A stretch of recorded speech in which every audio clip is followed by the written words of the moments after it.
حضور اکرم صلی اللہ علیہ وسلم کا فرمان ہے تو اس بندہ مومن نے رمضان مبارک کا ایک روزہ جان بوجھ کر چھوڑ دیا، وہ زندگی کے ساری زندگی بعد روزے رکھتا رہے تو اس ایک روزے کا کفارہ نہیں ہوگا، اس ایک روزے کی کمی کو پورا نہیں کیا جاتا۔ اور جس نے ماہ مقدس کا ایک روزہ رکھا حالت ایمان میں، اللہ رب العالمین اس کے پچھلے گناہوں کو معاف کروا۔ جس بندہ مومن نے حالت ایمان میں رمضان مبارک کی رات کو قیام کیا، نفلی عبادت قائم کی، اللہ رب العالمین اس کے پچھلے گناہوں کو معاف کروا۔ اور جس نے لیلۃ القدر میں قیام کیا، اس کے بارے میں اللہ رب العالمین کا یہی فرمان کہ اس کے پچھلے گناہوں کو معاف کروا دیا۔ عزیزان کرام، یہ مقدس مہینہ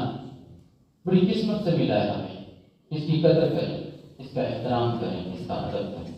کہ زندگی بھر اللہ رب العالمین نے ایک زندگی میں موقع دیا تو اس سے فائدہ اٹھائیں۔ آنکھ میں دوائی ڈالنے سے روزہ ٹوٹ جاتا ہے، آنکھ کے اندر قطرے ڈالنے سے روزہ ٹوٹ جاتا ہے، سرما ڈالنے سے کچھ نہیں ہوتا۔ آنکھ میں سرما لگا لیں، سر کے اوپر تیل لگا لیں، جسم کے کسی حصے کے اوپر بھی تیل لگا لیں تو تیل لگانے سے روزہ نہیں ٹوٹتا۔ لیکن آنکھ کے اندر دوائی نہیں ڈالنی حالت روزہ میں، کان کے اندر دوائی ڈالنے سے روزہ نہیں ٹوٹتا، روزہ برقرار رہتا ہے۔ اس کے علاوہ اگر کوئی شخص ایسا ہے کہ رات کے وقت ناپاکی کی حالت ہو گئی ہے، احتلام ہو گیا، کوئی مسئلہ بھی بن گیا ہے، عورت ہے تو اس کے ایام مخصوصہ جو ہوتے ہیں ہر مہینے میں وہ ہے، وہ عورت جو بچے کی ولادت کے بعد نفاس کے خون سے فارغ ہوئی ہے،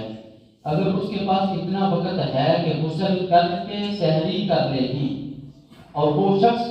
غسل کر کے پھر سحری کر لے گا، اتنا وقت ہے تو بہتر یہی ہے کہ پہلے غسل کرے پھر سحری کرے۔ اگر وقت کم ہے اس کے پاس، نہانے کا وقت نہیں ہے یا بالکل وقت تھوڑا ہے تو بہتر ہے اس کے لیے کہ وضو کر لے، وضو کرنے کے بعد سحری کر لے، سحری کرنے کے بعد پھر غسل کرے نماز فجر سے پہلے۔